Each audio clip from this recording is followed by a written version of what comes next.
Hello, friends, and welcome back to another episode of the Juicebox Podcast. This one's a two-parter, and this is part one.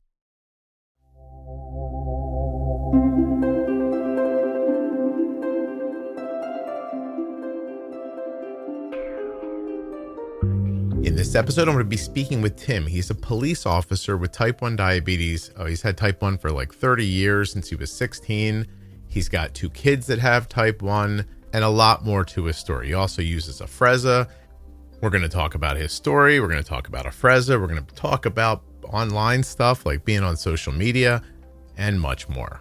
Please don't forget that nothing you hear on the Juicebox Podcast should be considered advice, medical or otherwise. Always consult a physician before making any changes to your healthcare plan or becoming bold with insulin. Don't forget to save 40% off of your entire order at CozyEarth.com. All you have to do is use the offer code JUICEBOX at checkout. That's JUICEBOX at checkout to save 40% at CozyEarth.com. When you place your first order for AG1 with my link, you'll get 5 free travel packs and a free year's supply of vitamin D. Drink AG1.com/juicebox. And of course, if you have type 1 diabetes or are the caregiver of someone with type 1 and a U.S. resident, please go to t1dexchange.org/juicebox and complete the survey.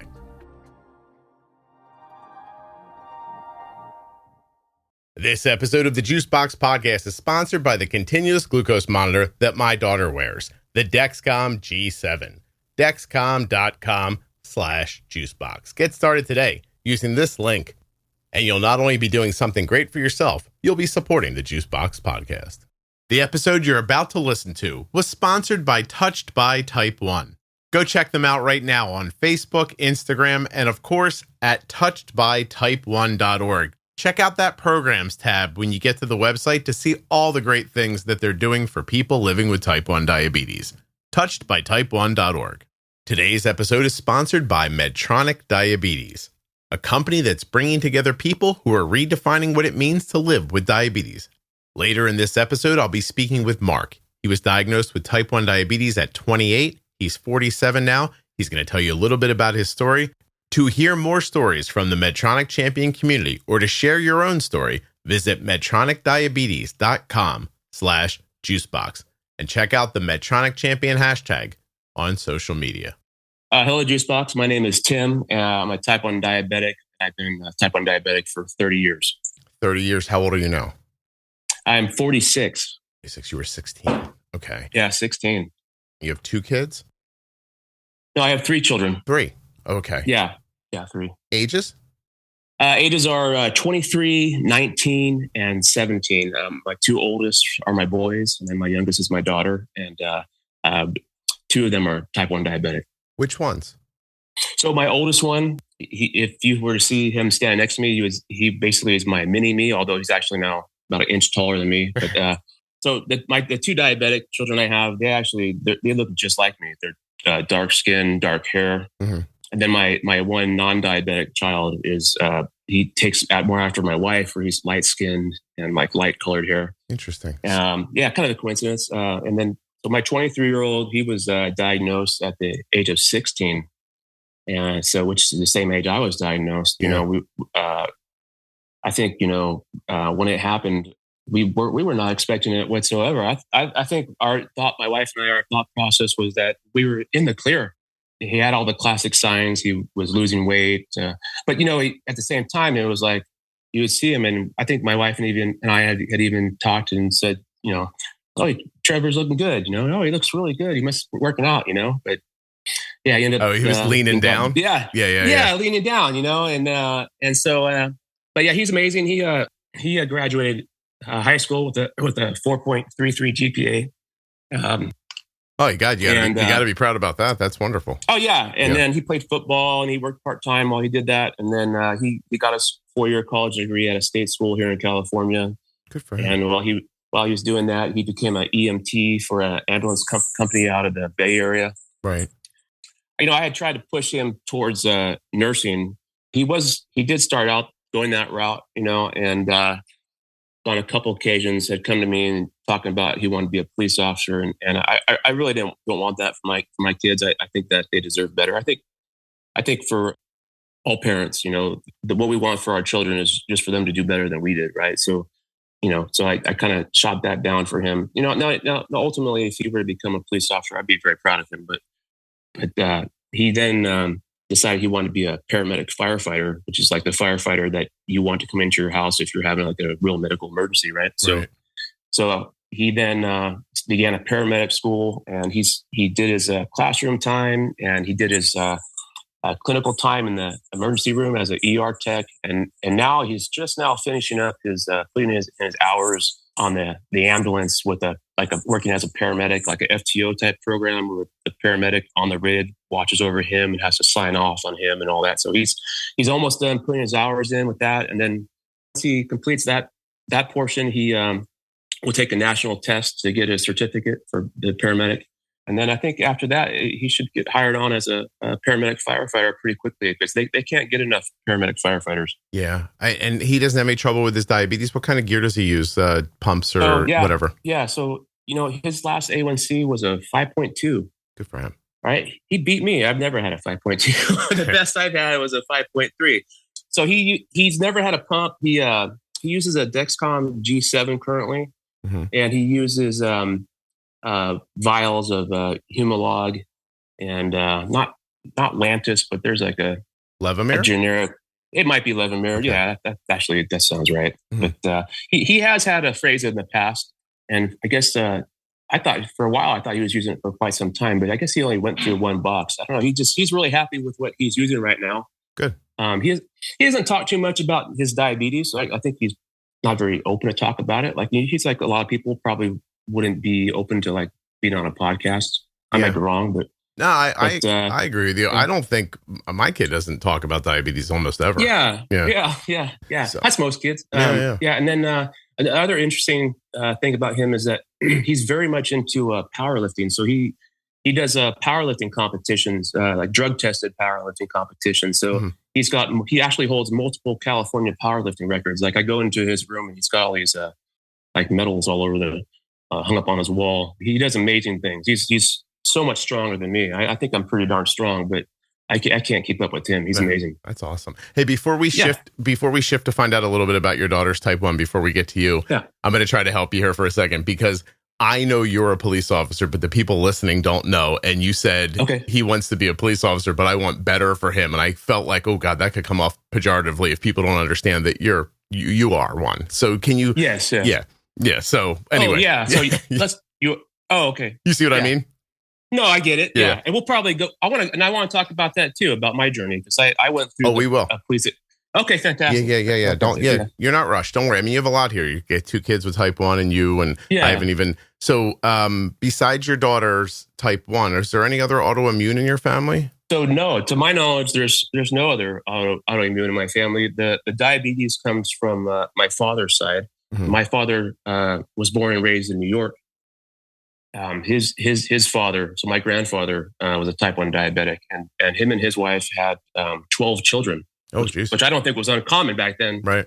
And I think it was a tough life. And I think about my grandfather, this man that I've never met because he passed long before I was born. My father was the youngest of the 12.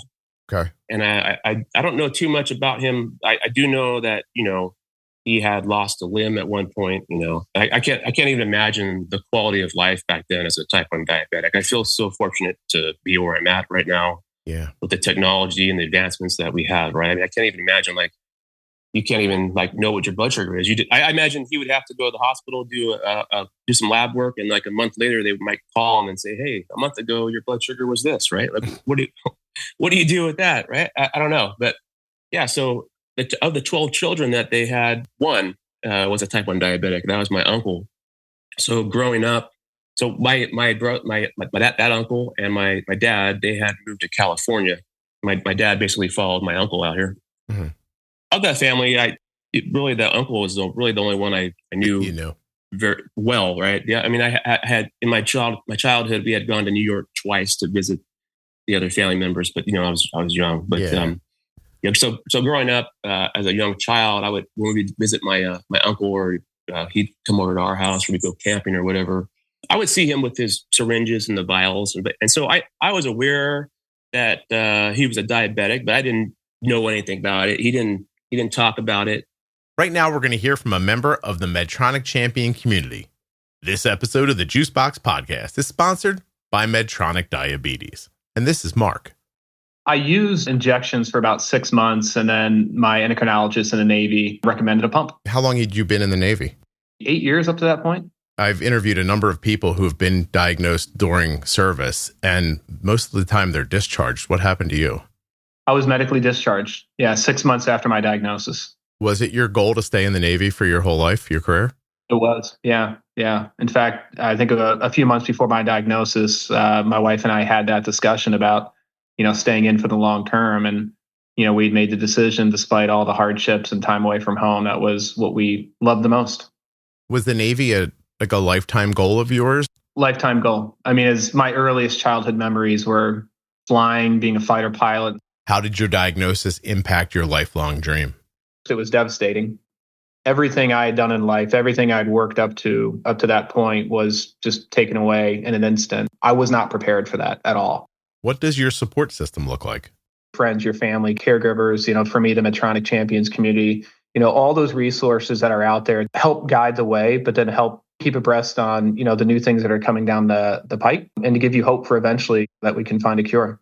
And you can hear more stories from Medtronic Champions and share your own story at medtronicdiabetes.com/juicebox. The Dexcom G7 is sponsoring this episode of the Juicebox Podcast, and it features a lightning fast 30-minute warm-up time. That's right. From the time you put on the Dexcom G7 till the time you're getting readings, 30 minutes. That's pretty great. It also has a 12-hour grace period, so you can swap your sensor when it's convenient for you. All of that on top of it being small, accurate, incredibly wearable, and light. These things, in my opinion, make the Dexcom G7 a no-brainer. The Dexcom G7 comes with way more than just this. Up to 10 people can follow you. You can use it with type 1, type 2, or gestational diabetes. It's covered by all sorts of insurances. And this might be the best part. It might be the best part. Alerts and alarms that are customizable so that you can be alerted at the levels that make sense to you. Dexcom.com/juicebox. Links in the show notes. Links at juiceboxpodcast.com to Dexcom and all the sponsors. When you use my links, you're supporting the production of the podcast and helping to keep it free and plentiful. But, at the same time, too, he was always a very energetic, healthy-looking individual. Mm-hmm. I think he was always into like health and fitness. I think Okay. he worked out and stuff like that. Very handsome guy, tan. I remember he had this silver hair, right? And it was amazing. He was a very handsome guy, very funny, very loving guy. But that's all I knew about diabetes. I really didn't understand what it was or anything like that. Sure. And he had later passed away, but not from diabetes. He had a work-related accident, a very, very unfortunate thing. How old? He was probably, this was some time ago, he was probably in his, I want to say around 60. Oh, geez, that's a shame. Yeah. Oh. Well, okay. So I'm sorry. So your daughter is 17 now, but she was how old when she was diagnosed? So she was diagnosed at the age of 15, right? She actually Recently. beat me and my son, but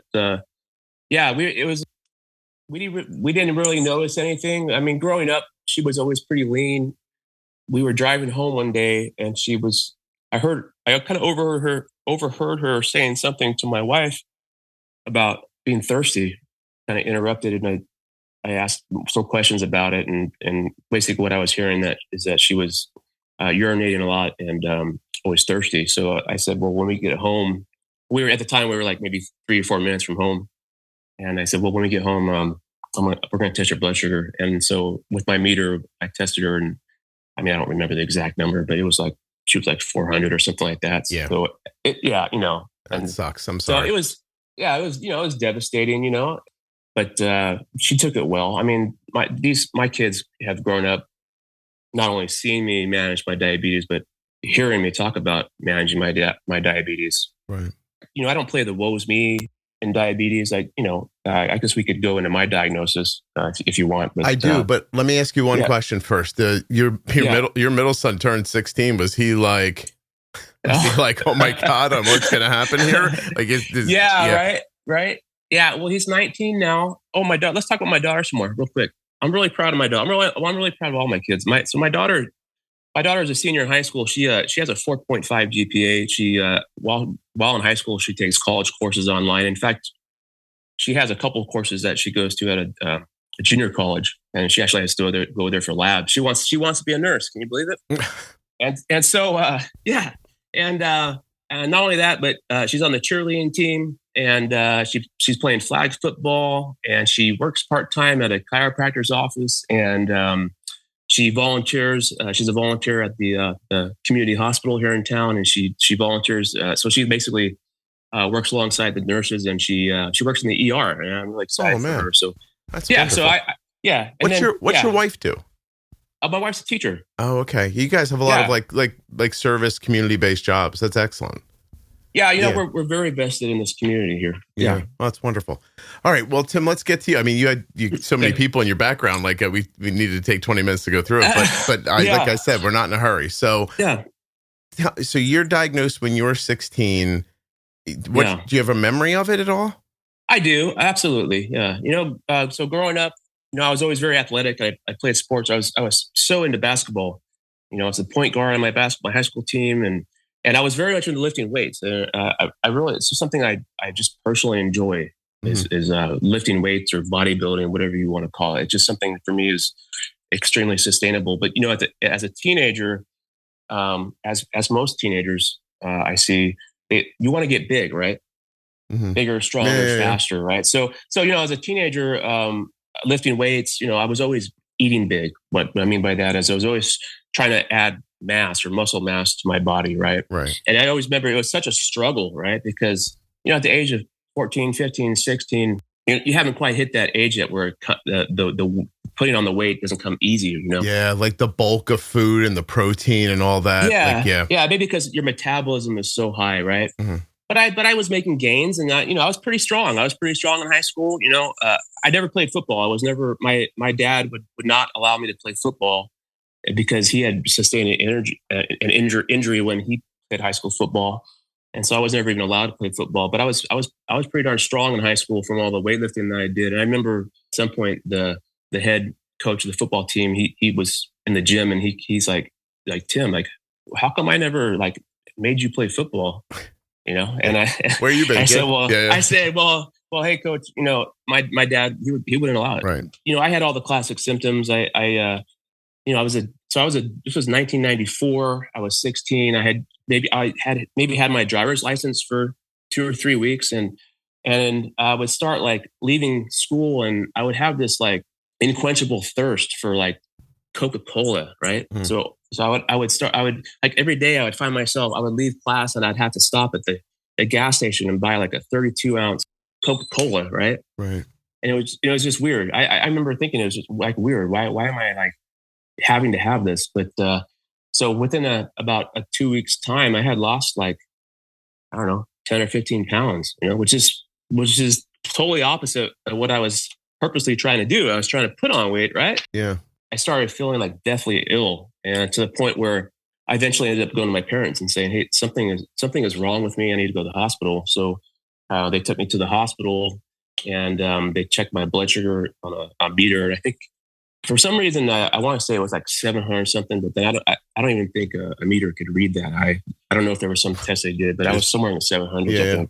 I was placed in the hospital for 3 nights. Confronted with, hey, you're type 1 diabetic, and I was scared to death of needles at that point in time, right? And I remember laying in the hospital bed. It was I just recall being faced with a choice, right? Either you're going to be this woe is me person, or are you going to be this woe is me person, or are you going to continue to live life how you thought you wanted to, right? And so I chose the later, unfortunately. I just basically, my choice was to never let diabetes slow me down, stop me, or prevent me from doing anything that I wanted to do, Yeah. Oh, good for you. Tell me about how it starts. 30 years ago is, what was it? 94. 94. Okay. So you get, syringes to start with, right? A meter, yes. what kind, insulin Humalog, that kind of thing? No. So it was, I was given vials of regular. You got regular and NPH and syringes. And then I think it was a life scan meter. It was about the size of a brick. Right. And it had a 45-second countdown. And then you had to make sure that the code on the meter matched the code on the test strips. I remember people telling me about it. What's funny is that every time I prick my finger nowadays, I go through this process in my mind where I'm telling myself code 25. But then there's no code on the meter. But every time I go to prick my finger, you think that it's like embedded in my mind. Yeah, it's kind of funny. No, it's funny. You're 16 and your parents together when you're diagnosed? Like you live with they were still married, yeah. Right. So you live with your dad. Yeah. Your dad grew up with a brother who had type 1, right? Or has a brother type 1. Are they very involved, or is it like this is Tim's disease? Like what technique did they take? Yeah. I think they were involved as much as they could, but let's face it, people didn't know much about diabetes back then, right? You could only get so much data from pricking your finger several times a day, right? I don't think like glycemic index or the pharmacokinetics, the onset, peak, and duration of insulins were well known, right? I mean, no. So I mean, they're not fast enough to make like real time adjustments with either. So it's not at all, not at all. I was told back then like bolus or pre-bolus 15 minutes, and then if you go low, take 15 grams of carbs, wait 15 minutes, right? Yeah. And then the same stuff that they say today, unfortunately. But I think because I was 16 and I was trying to be Mr. Independent, right? And I had my driver's license and I had a girlfriend and I was working part-time and, I was just trying to do my thing. So, I wasn't seeking help from my parents either with it, right? I kind of just took it upon myself, like, I'm going to do this, right? Yeah. And so what does that mean? Get up in the morning, shoot, make sure you eat on time, shoot again in the evening, like that kind of stuff? Yeah. I mean, my memory of it's not that great, but I just did the best I could, and reality is as a teenager, with the tools available at my disposal at that time. And, I probably, there's times where I probably would go a couple of days without even checking my blood sugar. Right. Mm-hmm. And then, so a lot of what I did was going by feel, right? Do I feel high? Do I feel low? Do I feel good? Right. I still use those feelings, how I feel, low, high. Do I feel good? Right. I feel like I'm very in tune with my body. I was going to say, are you right when you have those feelings? Yeah, so I typically am, right? So like with the Dexcom, I have a Dexcom G6. I haven't gone to the G7 yet, but yeah. So a lot of times, like if it's showing that I'm a little bit higher than I want to be, but I'm feeling really good, I'll prick my finger before I make a decision to bolus or correct, right? So I do that often. It's not uncommon for me to prick my finger several times a day, even now with the G6, because it's not uncommon for me to be off, for the Dexcom to be off a little bit, right? So you could see a 110 and think, I don't feel like I'm 110. I'm going to check, and then find out you're 90 and go, okay, like I'm not going to do anything about this. Yeah, absolutely. Okay. Yeah, absolutely. Yeah. So, I prioritize, I guess I think I would say a lot of my success is from my management is that I prioritize my diabetes. Right. Right. Yeah. So like I tell people all the time, like you'll see me in like my full on uniform, right? But that's not even my primary job, right? In my mind, my primary job is managing my diabetes.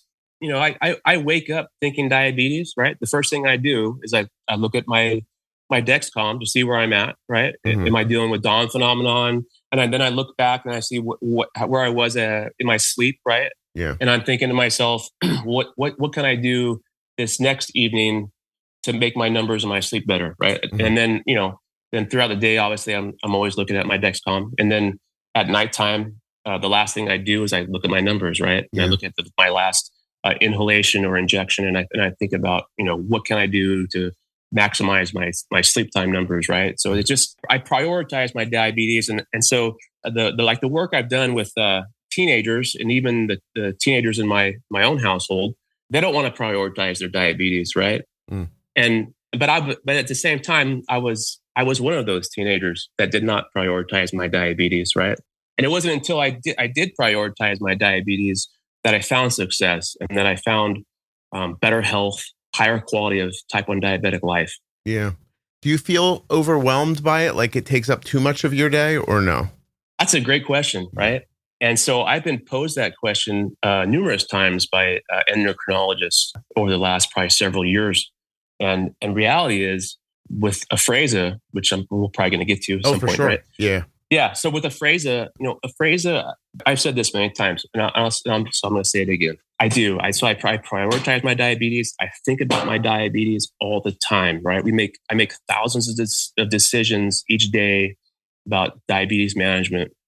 The reason why it's not overwhelming or a mental issue for me is because Afrezza is the tool that gives me the choice to never go high. And we can go into that further, but it's so fast working. It's onset, right? Yeah. And then it's so fast. It peaks so fast. And then it's out of my system so fast. I have the ability to feel like before Afrezza, I never felt like I had control. Like I always felt like there was some chaos, right? Like this could go one way or the other, right? Yeah. I'm always chasing the highs or chasing the lows or whatnot, tailing insulin. You and I agree on that completely. Like I think the amount of effort you put in is going to be there one way or the other, right? Like, so yes. Do you want to put the effort in to, make decisions before problems come, cut things off at the pass, or do you want to let everything tumble apart and then put all your effort in fixing it, bringing it back again? And to me, like, if you think you can just ignore diabetes, you're not getting away with that. Yeah. There's an amount of you and your brain power that you're going to have to give to it every day. And why not put that effort in places where it pays back prior to there being a problem? Absolutely. That's how I try to be right. Yeah. I'm along the same lines. I try to be proactive. Right. Right. Yeah. I don't want to be reactive. It's just like in law enforcement, right? If I'm reactive, I'm behind the ball, right? But if I'm proactive, I can stay on top of it. Yeah.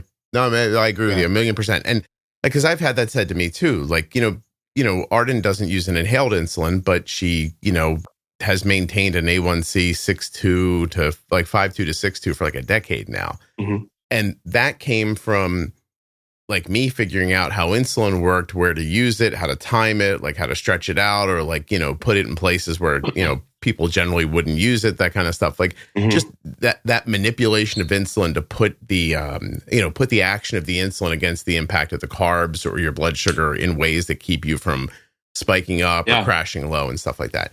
And people would say like, well, it's so much effort. And I'm like, well, first of all, I don't know, Tim, if I'm hanging over the edge of a volcano and it's a ton of effort to hold on, well, then that's what it is. You know what I mean? Like I can't go, oh, this is so hard on my arms and let go and fall into the volcano. I know it's a lot of effort. And I know that to an outsider who doesn't understand the things that I figured out, like it might seem like it's constant, but I always found it easier than chasing and worrying. Yeah, that and I would say my motivation is how good I feel when I'm not on the roller coaster and when I'm in my desired range. I feel so good, right? Because I had probably spent decades roller coastering and in highs and lows and all this stuff.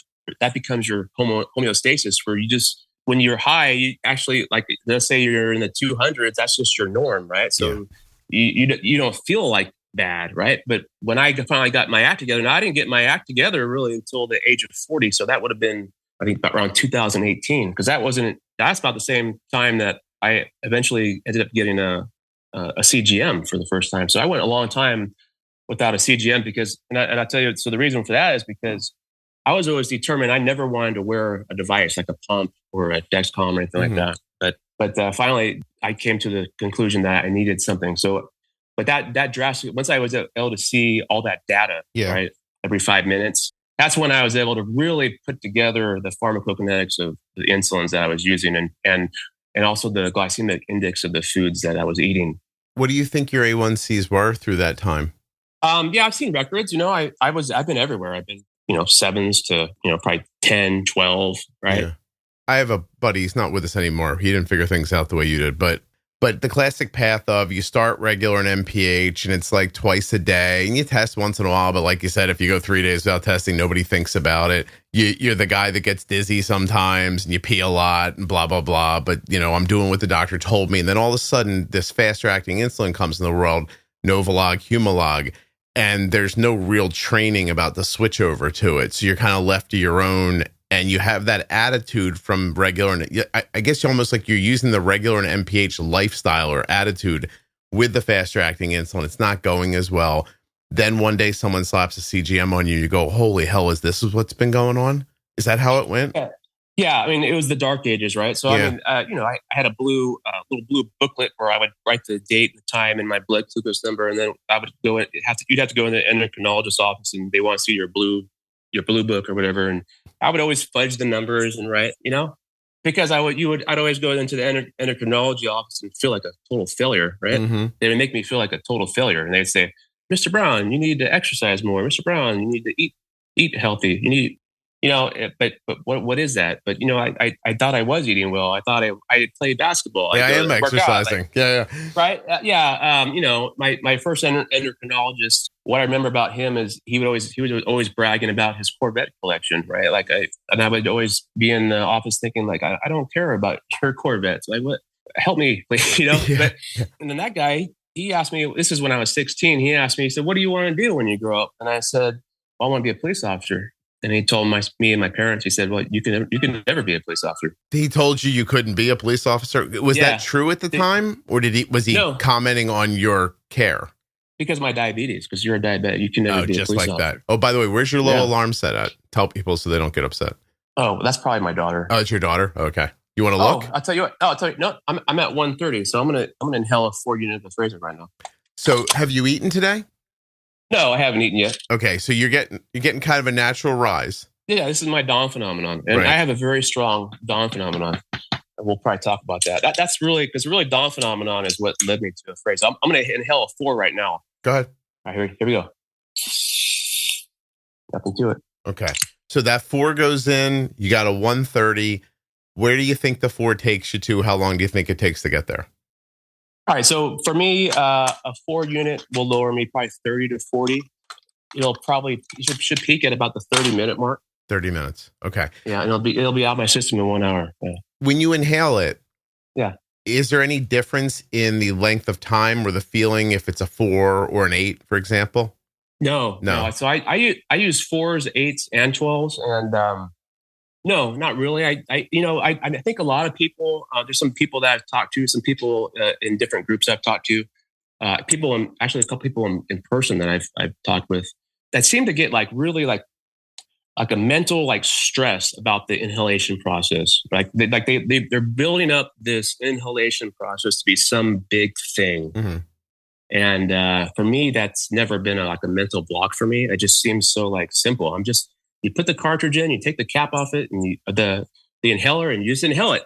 I inhale for about 2 seconds, and then I hold my breath for maybe half a second, 1 second, and then I go about my day. That's it.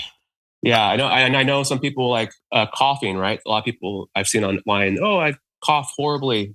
There's been maybe several times in the last 4 years where I've coughed from it, but it's not a big deal, and right. It seems like it's still the cartridge I inhaled. Even if I coughed a little bit, it still seems to work just fine. Right. Yeah, my expectation is that it's different, and when it comes to light and people are like, "Oh, there's an inhaled insulin." I mean, I'm going to tell you, I'm obviously entrenched in this, and when someone asked me if my daughter was going to try, the inhaled inslin, I was like, "Oh, I don't know." Mm-hmm. That seems like she was a kid, and inhaling something is that something I really want to I don't know. It just sounded. It sounded like something I didn't want to be involved in. I didn't look into it. It just was no, we're doing okay the way we are. Thank you. I don't know what the number is. I've interviewed Michael, but I don't have the numbers off the top of my head from a Fresno. But if a few people cough out of every 100 or there's whatever, and or it's not good for them or whatever, I don't expect everything to be good for everybody. Sure, absolutely. You try and it doesn't work for you, whatever. Yeah. It's sad that it can't just be a diabetic's choice what he or she uses, really, right? I think if someone wants to try Afrezza, they should have the opportunity to try it. It doesn't mean that they're going to be pro Afrezza like I am, but they won't know if they don't get the opportunity to try it, right? Right. You said you got a CGM, but 2018 maybe. Yeah. Let's go back to that. So I used vials of regular NPH for at least probably like a few years, and then going back into high school after my hospital stay, I felt so alone and isolated, right? And I wanted to hide diabetes from everybody. I didn't want to be perceived as different, right? I never met with a school nurse. I didn't know another diabetic on campus, right? And obviously HIPAA plays into that, right? I never wanted to wear any devices, right? And I remember at some point, maybe like 2 or 3 years into it, they came out with 70-30, right? Yeah. 70% NPH and 30% regular in one vial. And I thought that was like the bee's knees. Like, oh my gosh, this is amazing. Now I only got to carry around one vial. Wow. What an improvement. What passes is excitement. You know what I mean? Yeah. And so, and I felt, I to tell you the truth, I think I felt like I was thriving on 70-30. I wasn't having any issues. I never had any emergencies or anything like that. And I played basketball. I entered into college, joined a fraternity. I actually lived in a fraternity house for a couple years. I was thriving, and I worked part-time as a community service intern for the campus police department there. And I remember at some point, endocrinologist like offering me the fast-acting insulin, right, like Humalog and Lantus. I denied it. Like, no, I don't want that. I like what I'm doing, right. And but they never like would try to sell me on it, right? Like, well, this is why you should, or let me explain to you the differences of the onset, peak, and durations and all this stuff, right? And it wasn't until I think I got a newer endocrinologist that she basically just switched me. Like she didn't give me the choice. She just made me. So she basically presented me with, I think it was pens at that point, right? Humalog and Lantus. But, so then here I am. I just got switched from 70-30. I mean, NPH can take you for a wild ride. NPH is like, I would describe NPH as volatile, right? Because when that peak hits you, you're not expecting it. Because I think it peaks at like, I think off the top of my head, I haven't looked in a long time, but I think it peaks at like the 6-hour mark or something like that. Right. But, you've forgotten you took it even by the time it hits you, right? Yeah. You're not even thinking about it, right? So I was switched to Humalog and Lantus, and given it was the same thing.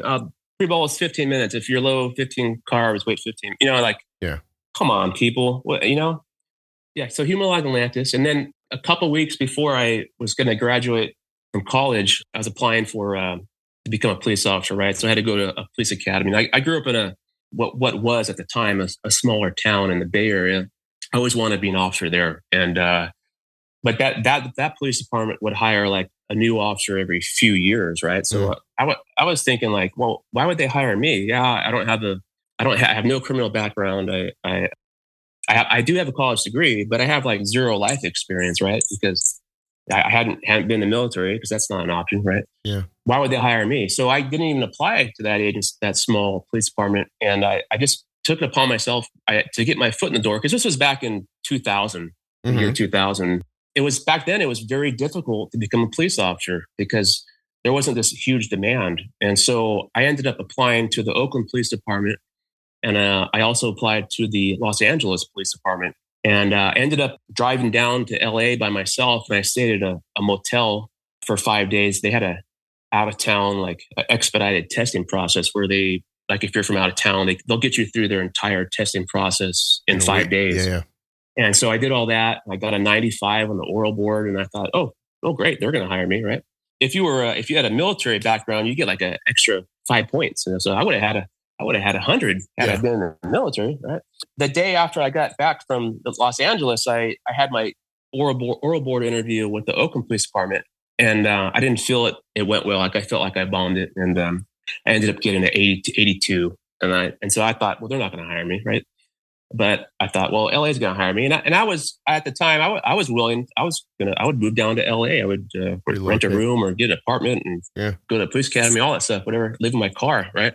But Oakland offered me the job first, so I took it. Yeah, and then it was probably a week later. I think I was at work, and my roommate, because I was renting a house with like 4 other guys in the Bay Area, and my roommate called me. He said, "Hey, there's a Los Angeles police detective going door to door asking about you, like doing background investigation." And I'm like, "Oh man, I'm going to get this job too." Yeah. And I'm like, "Oh shoot, I never called LA to tell them that I accepted an offer from Oakland."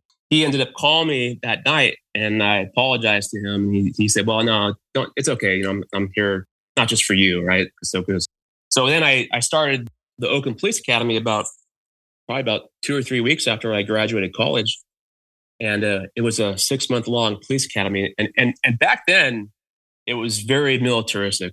From what I hear from the young guys nowadays, it's not quite like that anymore because there's such a demand. They need to get people through, right? So my academy class started as a group of 60 recruits, right? So I was one of 60, and people were dropping out left and right. Either they decided this is not for me, or they got kicked out, or they failed tests or procedures. And so it's very militaristic. They were MFing you right in your face, right? I couldn't wait to go out and run 5 miles. And because you're yelling at the wrong guy. I'm excited yelling at me, right? Right? Yeah. So it was very strenuous, mentally and physically. I'm so glad I did it at the age of 22. Mm-hmm. We even had a guy, I can't remember his name, but he was like in his like mid 40s, and he was going through it, and he almost made it. He made it to like the 4th or 5th month, and then he basically, his body couldn't take it anymore. He ended up leaving. But we graduated. So have you ever heard me talk about that I applied to be a cop when I was 19? No, I don't think I've ever heard that. I've listened to every episode you've made. Maybe I've never talked about it. So I grew up in a small town, and I graduated from high school in '89, and the next year, my town was hiring 3. And it was a big deal because, like you said, they didn't hire very often. And, like it would come and go, like every 10 years they'd hire somebody. Like it was just not a thing. Yeah. I knew I was young, but I knew a lot. So I was a volunteer fireman at that time. And I knew a ton of police officers because a lot of the guys were firemen and police officers. They were paid police officers, volunteer firemen.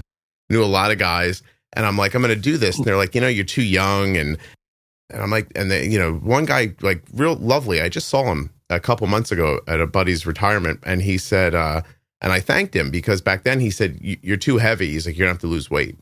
And so I went about that. I lost weight. I got in better shape.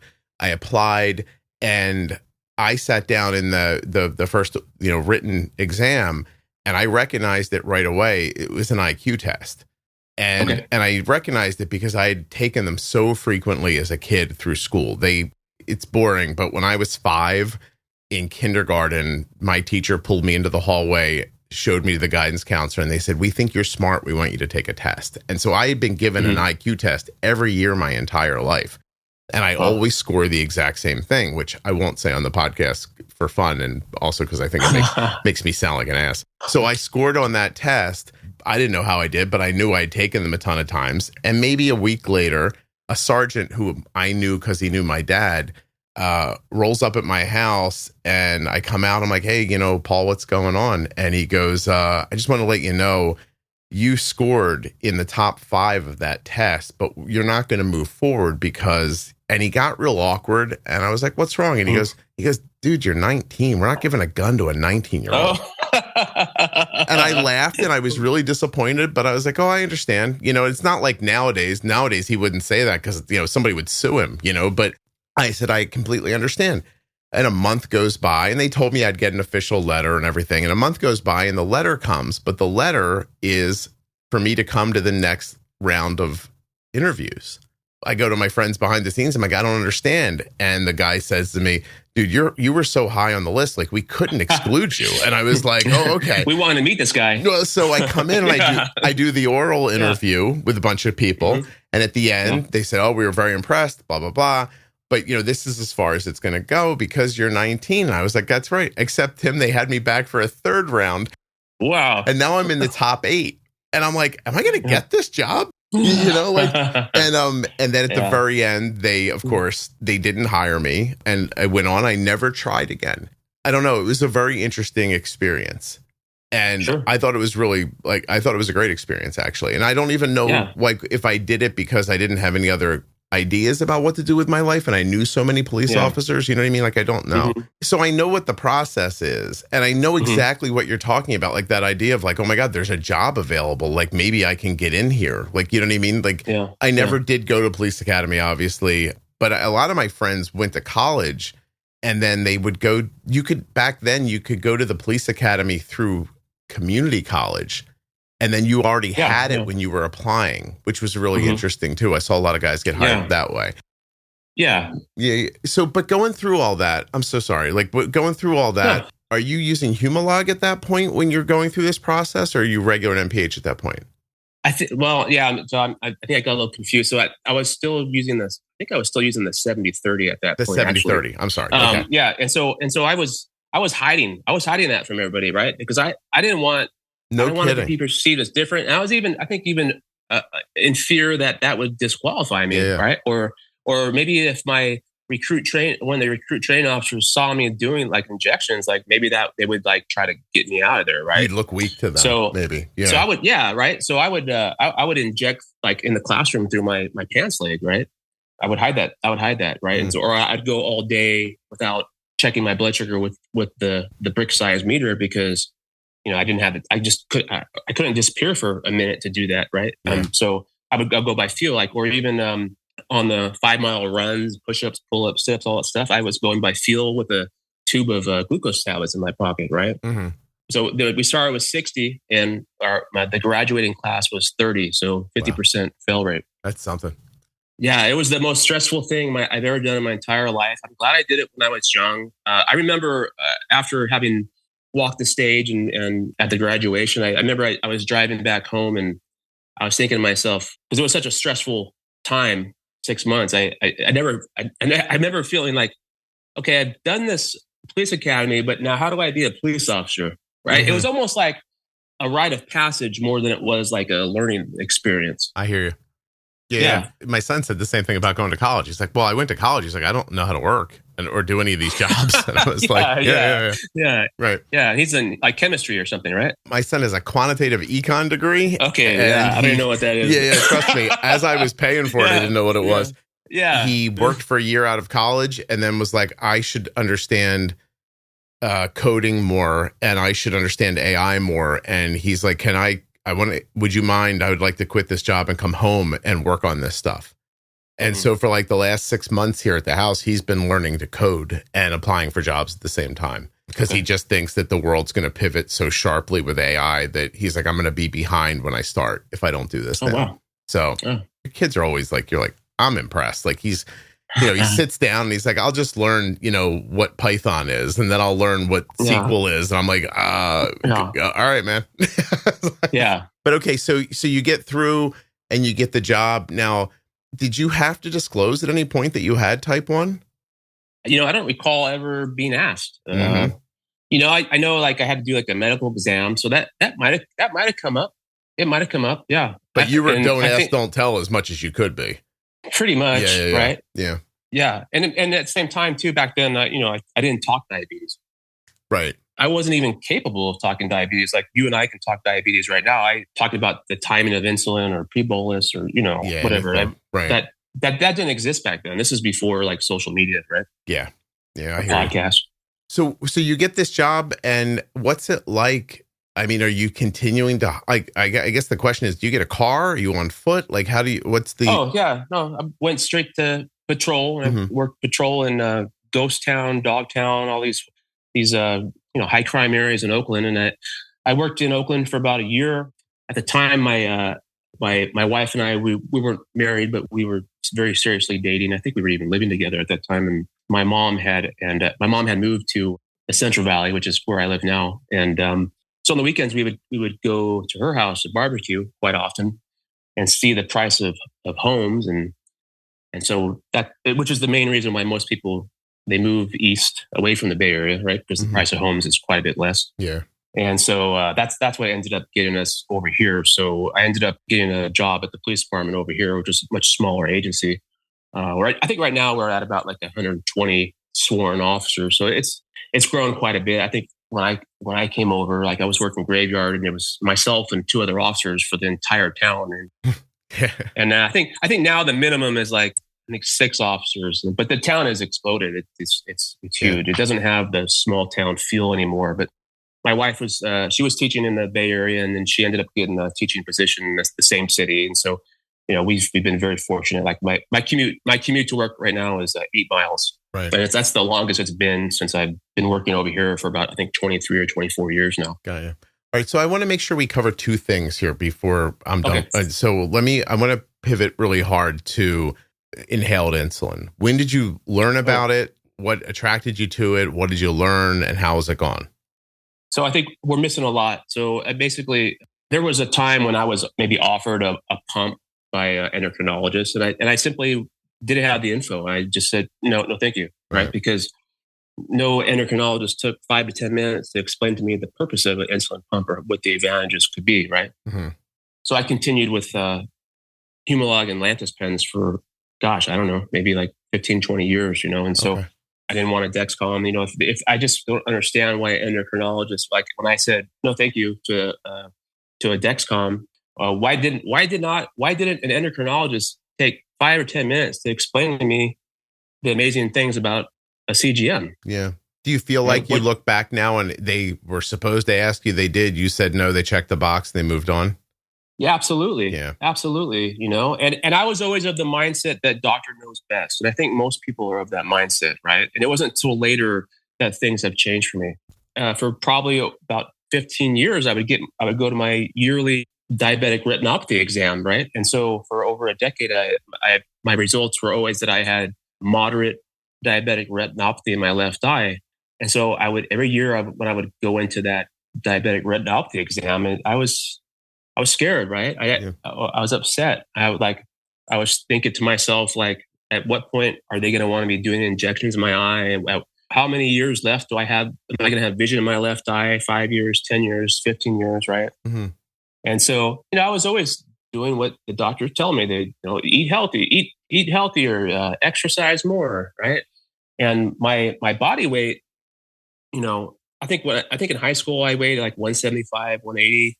But very muscular and fit, and in my 20s I kind of maintained that similar body composition, but then over time, my late 20s and my 30s, I just was slowly put on weight. But you see yourself every day in the mirror and you don't really recognize what's going on, right? And so I think about the age of 39, 40, I started really noticing different things. Like I felt like my body was inflamed. I had like aches and pains and like limited shoulder movement. I think they call that frozen shoulder or something like that, right? And I don't know, because I've never had a doctor diagnose me with that, but like limited flexibility, right? I was up to a body weight of 235 pounds, and I'm 5'8", so I was pretty heavy, but all the aches and pains and the inflammation and the lack of flexibility, all that kind of stuff. Like I remember, like if I were to drop my pen, like I would dread having to bend down and pick it up, like right. And that shouldn't be the case. Come on, right? Yeah. But I think I just was chalking it up to, well, I'm getting old, because I was having these health issues or these perceived health issues. I gave up on something I loved. I love riding motorcycles, dirt motorcycles and street motorcycles. I've always had I've owned probably 50 or 60 different motorcycles in my life. But there was probably about a decade where I stopped riding motorcycles because I just felt like I was not capable, or I was really gonna hurt myself because I didn't have the athletic ability like I used to have. And so I actually let one of those loves in my life go. I stopped riding motorcycles. But what kind of turned it around for me was the turning point for me was we bought a boat. My kids were like in their teenage years and they could all swim, and the paranoia of your young kids being around water that had gone, and we decided we were going to buy a boat. So we bought a boat. It was a deck boat. It was a used boat, but it treated us pretty well. So I was 40 years old. So this is around 2018, and I wanted to be the 40-year-old on the lake with the six pack, right?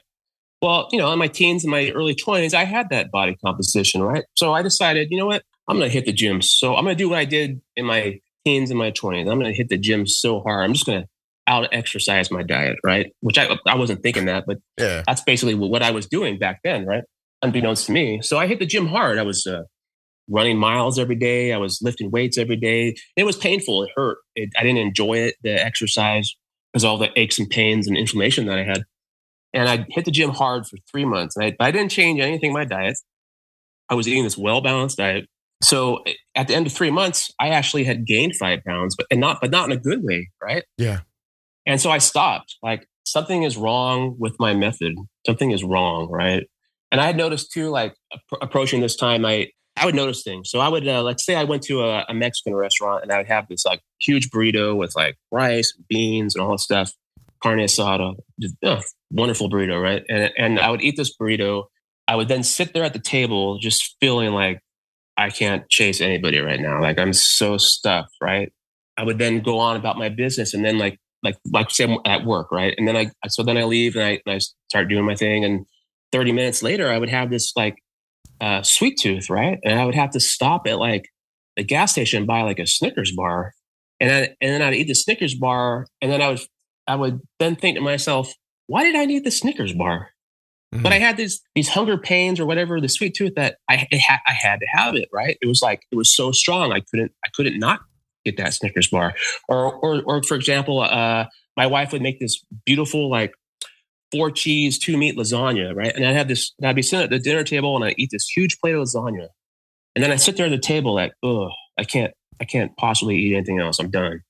And then 30 minutes later, what am I doing? I'm raiding the kitchen cabinet looking for cookies, right? Like, and I think to myself again, like, why am I hungry still? Why do I have to have that? So I try to exercise my diet. Oh, and I was using huge amounts of insulin. My total insulin intake at that time was anywhere between like 100 and 150 units total insulin per day. A day. And I did notice that, right? Like, that was an increase, right? This has been slowly increasing over the years.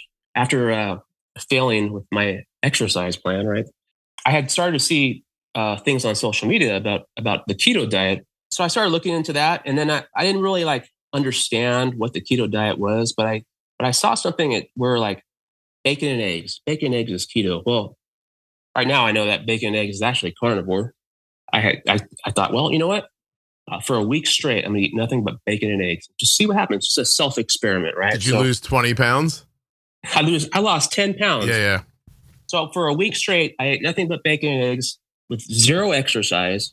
And I lost 10 pounds. Yep. And not only that, but all that inflammation and those aches and pains like disappeared. Mm-hmm.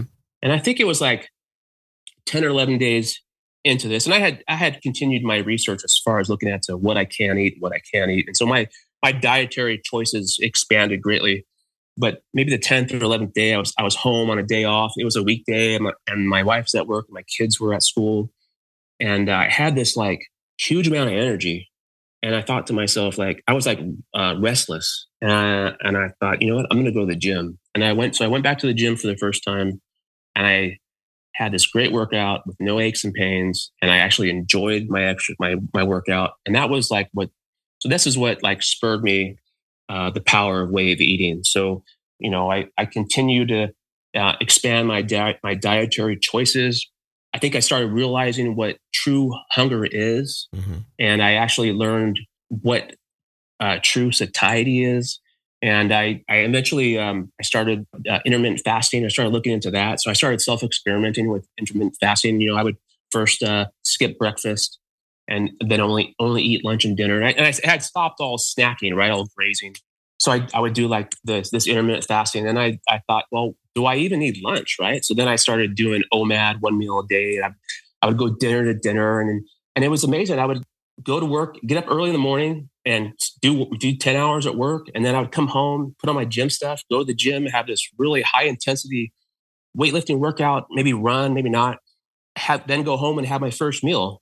My workouts were fantastic and all this stuff. And then I experimented doing OMAD, like breakfast to breakfast. And then I experimented doing OMAD lunch to lunch. And I really came to the opinion that for body composition, as far as being lean, I felt like breakfast to breakfast was the best because by doing that in your sleep, a lot of your fasting period is in your sleep. But can you define OMAD? What is that? 1 meal a day. Okay. So, and I still do OMAD quite a bit. I typically, the most I'll eat each day is 2 meals a day. And it's usually lunch and dinner. And I don't snack in between. I don't graze, right? But I often OMAD. Like there's a couple photos I posted with my Phrase of Flex on your Facebook page, like showing off my body composition, my leanness, or I have like bicep veins or veins showing in my shoulders. Like when I'm doing that, like in the summertime, when I want to be really lean, I'll typically do OMAD, 1 meal a day. Mm-hmm. And so, but I even pushed further in the like the very beginning. I even thought when I was doing the OMAD, I was thinking, well, do I even need to eat today? Right. So then I do a 48-hour fast. And then I did a couple 48-hour fasts, and I thought, man, what can I do here? Right. So then I did a 3-day fast, and then I did a 5-day fast. And then ultimately I decided, you know what? I want to see if I'm disciplined enough or capable of doing a 7-day fast. So I did a 7-day fast. While doing this, obviously, I did at this point I did have a Dexcom, which was very useful, right? Because I had to decrease my insulin intake greatly, right? Yeah, and even before the fasting with the just going to keto, my insulin needs reduced drastically. So I went from taking 100 to 150 units total a day to taking usually less than 40 insulin a day. But so it kind of correlates, right? But yeah, so I did a 7-day fast, and I recall that 7-day fast. It wasn't hard. It was like day 4 through 7. I actually felt like it was like a euphoric feeling. Like I never had any hunger pains. I thought about food a lot, and what I mean by that is I thought a lot during those days about the meal I was going to break my fast with. So I was in my mind like a day planning like what that meal was going to look like. Right. So that's the only food thoughts I had. But I ended up losing, I think in that 7-day fast, I think I lost like 10 pounds, but within a couple of days of going back to eating, I had gained like 8 of it back. So most of the weight that I had lost was probably water weight. Right.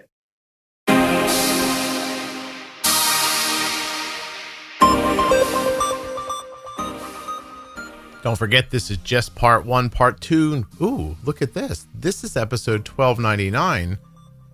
Part 2 is going to be episode 1301. Look for that on Monday. A huge thanks to a longtime sponsor, Touched by Type 1. Please check them out on Facebook, Instagram, and at touchedbytype1.org. If you're looking to support an organization that's supporting people with type 1 diabetes, check out Touched by Type 1. You can use the same continuous glucose monitor that Arden uses. All you have to do is go to Dexcom.com/juicebox and get started today. That's right, the Dexcom G7 is sponsoring this episode of the Juicebox podcast. Mark is an incredible example of what so many experience living with diabetes. You show up for yourself and others every day, never letting diabetes define you. And that is what the Medtronic Champion community is all about. Each of us is strong, and together we're even stronger. To hear more stories from the Medtronic Champion community or to share your own story, visit medtronicdiabetes.com/juicebox. Hey kids, listen up. You've made it to the end of the podcast. You must have enjoyed it. You know what else you might enjoy? The private Facebook group for the Juicebox podcast. I know you're thinking, Facebook, Scott, please. But no. Beautiful group, wonderful people, a fantastic community. Juicebox Podcast, Type 1 Diabetes on Facebook. Of course, if you have Type 2 or you're touched by diabetes in any way, you're absolutely welcome. It's a private group, so you'll have to answer a couple of questions before you come in. We'll make sure you're not a bot or an evildoer. Then you're on your way. You'll be part of the family.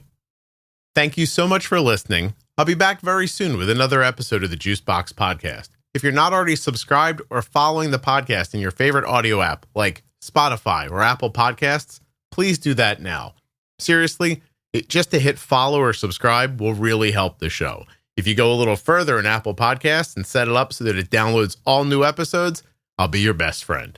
And if you leave a 5-star review, I'll probably send you a Christmas card. Would you like a Christmas card? Hey, what's up, everybody? If you've noticed that the podcast sounds better, and you're thinking like, how does that happen? What you're hearing is Rob at Wrong Way Recording doing his magic to these files. So if you want him to do his magic to you, wrongwayrecording.com. You got a podcast? You want somebody to edit it? You want Rob.